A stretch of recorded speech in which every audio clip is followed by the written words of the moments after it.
human trafficking is not just an international issue. These horrible crimes are happening right here in our own backyard. And we've talked about it all around the world. But tonight, sex trafficking, something happening right here at home.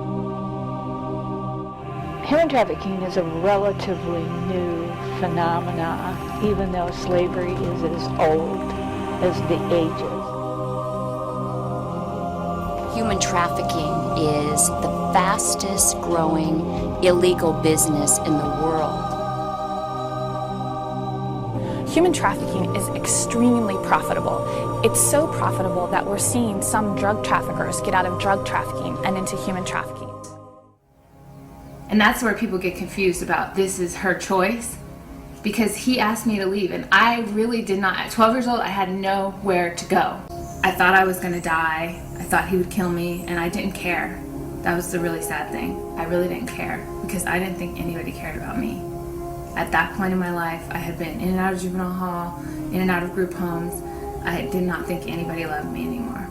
The reality is, after a while, that you realize that you don't have any value anymore. You lose your value. You lose your worth. I think one of the main misconceptions people have about human trafficking is that the women that are involved in it have chosen this profession. They've decided they want to be prostitutes. They don't realize and look beneath the surface and see that the most vulnerable amongst us are children that are 11 to 14 that are approached by pimps within 48 hours of being a runaway. And that's why the concept of a living situation is so critical to the advancement of anti-trafficking efforts in Michigan. A place of refuge, really, a sanctuary, exactly why we named it Sanctum House. A sanctuary for women to be able to heal and recover from the torments and the devastation of what their lives were. I know for myself, I was a heroin addict. I found myself in harm's way more times than I care to admit.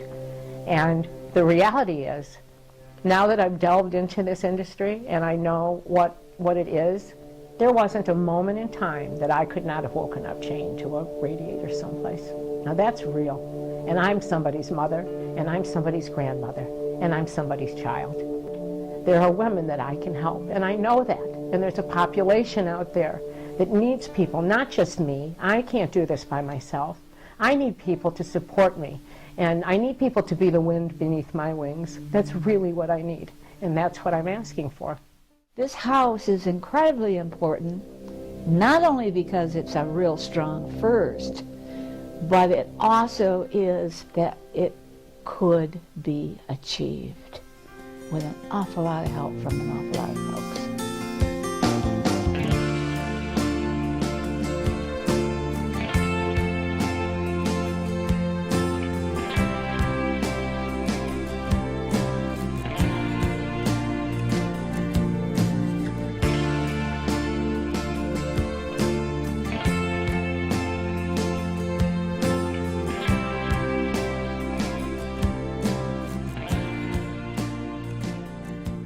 One of the first programs in southeastern Michigan that is in residence for women.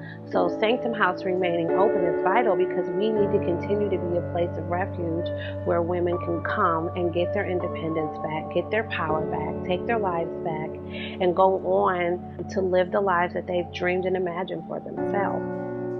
When I started inquiring about a place like this was the only one that I found in the state of Michigan, and there was not much out there. This was about it.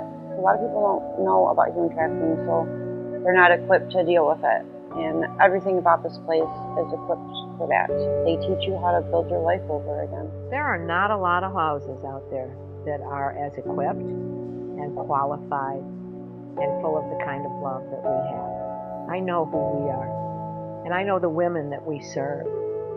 And when they look at me and say, I don't know what I would have done if you weren't here when I needed you, I don't know where I would have been. When I got to Sanctum House, it was almost too good to be true. I remember walking through the house and I was like, this is unreal. The home is beautiful. The love is constant. Each bed here offers a woman the opportunity to leave a life behind that she was taught to make that she wasn't worth anything, and they begin to believe it. They don't deserve love. They don't deserve a safe place. So every bed here offers a woman the chance to learn what it's like to feel safe, that people are here to help them, and there's nothing that they need to give back. It's a program that's duplicatable anywhere in the country, be it rural, suburban, in the city. It doesn't matter. We will be able to house women that want to escape, want to get out of the life, and know that they have a safe place that will in fact help them transform from what they were doing to what they want to do for themselves. My life has changed. I am not the person that walked through Sanctum House doors. Sanctum House was the best decision that I ever made. The A.A. Van Elslander Foundation learned about and became involved with Sanctum House through our founder, Art Van Elslander. And when he learned of the incredible underserved need that exists for survivors of human trafficking, he was just incredibly moved. We were so proud to be among the very first supporters. We believed in their mission and what they could accomplish. It's a natural fit between the Sisters of Mercy and Sanctum House. Sister Charlotte found our house, so we are forever grateful. Sanctum House was born out of a dream. Sisters of Mercy were born out of a dream to help women. This was something that we were aware of locally and nationally. There was a huge need for a shelter for adult women. There was legislation that was being passed, things were happening to benefit victims of human trafficking, but there weren't the shelters available. And by being a part of the task force, we would hear from the law enforcement members.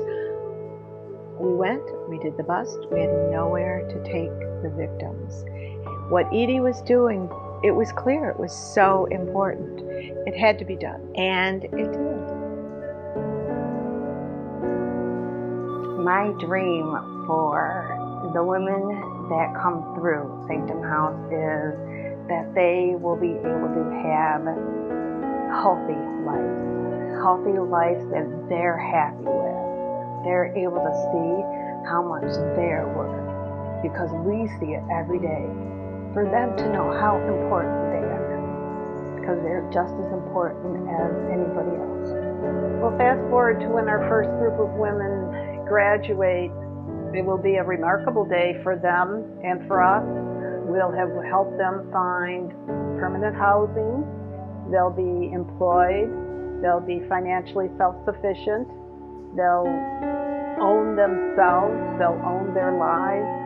And they'll always be a member of our family. They'll always come back to help those that come behind them. We've committed our lives to this. We'll keep doing it, but the ongoing support is necessary. But we are committed, and when we tell them that we're going to be here, we want to be here. We're moving forward, and the vision is to get this to get to 2 years, so that we have one full cycle of success. And then once we have that one full cycle of success, then the vision always has been, and now even more so, is to see one house at a time in rural areas and suburban areas and farm areas, because this crime is everywhere. This crime is not just in poverty areas, and it's not just in fancy areas. And if we can open little sanctum houses, big sanctum houses all over the country, we will be doing something, because beds are needed